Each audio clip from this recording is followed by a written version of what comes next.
તો ભાઈ આજે ઉત્તપા બની રહ્યા છે. તો ઉત્તપાની રેસીપીમાં ઢોસાના ખીરાનું બેટર ઓલરેડી મેન્શન કર્યું છે. ઢોસાનો એક અલગથી આખો બ્લોગ છે રેસીપીનો, એની અંદર એ જ બેટર છે આ. સૌથી પહેલાં હું આમાં નોનસ્ટિક પર પાથરી લીધું. નોર્મલી મીડિયમ થીક હોય, પણ ધ્રુવને એકદમ પતલો જોઈએ એટલે એકદમ પતલું નાખ્યું છે. એની ઉપર તમને મનગમતા વેજીટેબલ્સ નાખી શકો છો.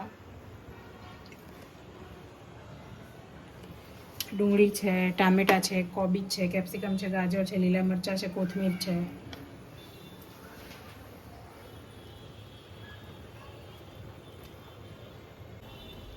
બસ બધા વેજીટેબલ નાખી દો.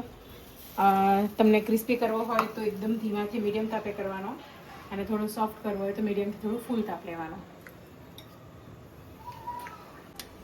ડુંગળી, ટામેટું, લીલા મરચાં, કોથમીર અને લાલ મરચું સ્પ્રિંકલ કરી દઉં છું. અમુક લોકો સંભાર મસાલો કરતા હોય છે, અમુક લોકો પોડી મસાલો કરતા હોય છે, પણ અમે અહીંયા લાલ મરચું સ્પ્રિંકલ કરીએ છીએ. નીચેથી ચડી ગયો છે તો થોડું તેલ નાખું અને એને પલટી લઉં.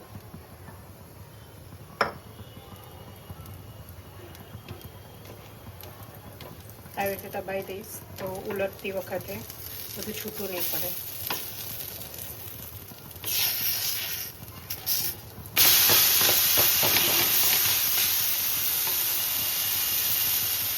હવે બીજો ઉત્તપા બનાવીશ. એની અંદર ખીરાની અંદર ખીરું થોડું પહેલાં કરતાં પતલું કરી લીધું છે. લીલા મરચાં, કોથમીર, ટામેટાં, ડુંગળી બધું નાખી દઉં અંદર જ, અને પછી આપણે આનું બનાવીશું. જો આ ખીરું કન્સિસ્ટન્સી આવી છે, બરાબર, અને આ જો એકદમ પતલું છે. હવે આને આપણે પાથરી દઈએ.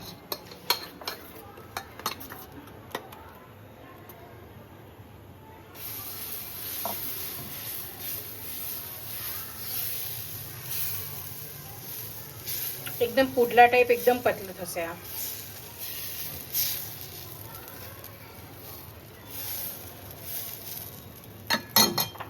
આની અંદર આની ઉપર પણ આવી રીતે કાશ્મીરી મરચું, તમે તીખું મરચું કે સંભાર મસાલો કે બીજો કોઈ પણ મસાલો જે તમને નાખવો હોય તમે નાખી શકો છો.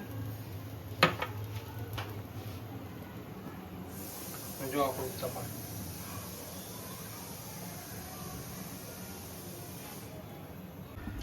ઉપરથી ડ્રાય પડી ગયું છે, કોરું થઈ ગયું છે. ઇટ મીન્સ કે ચડી ગયું છે. તેલ લઈ આવી રીતે લગાવી દઉં અને પછી હું આને પલટી દઉં.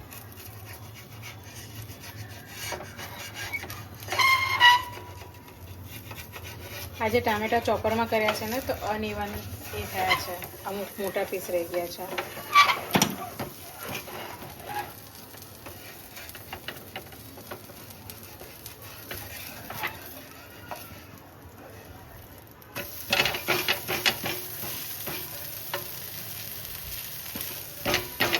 નહીં મજા આવી આમાં. કેમ ના મજા? તારા ગોળ જ બનાવો તો ગોળ બી ના બને ને ફાટી પણ ગયો. તવી ગરમ નથી બરાબર. તો કઈ વાંધો નહીં, જમી લઉં. જમી લો છો. વાહ, શું ઉત્તપા બનાવે છે બાકી દેવે. હવે કહેવાય ને તવી બરાબર ગરમ થઈ ગઈ હતી. મમ્મીનો ફોન આવી ગયો તો પછી જવું પડ્યું. હવે જો આપણું ઉત્તપા એક નંબર ઉત્તપા, બાકી એકદમ ક્રિસ્પી ક્રિસ્પી. આવો બનાવો કે ઉપરથી નાખીને બનાવો કે અંદરથી નાખીને બનાવો? મને તો આજ ભાઈઓ છે, આવું તું બનાય. આજ બનાવી દઉં. યસ,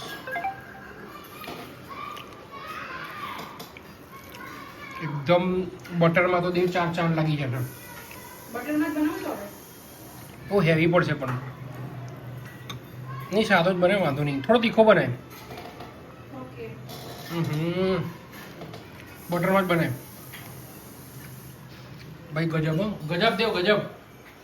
સરસ.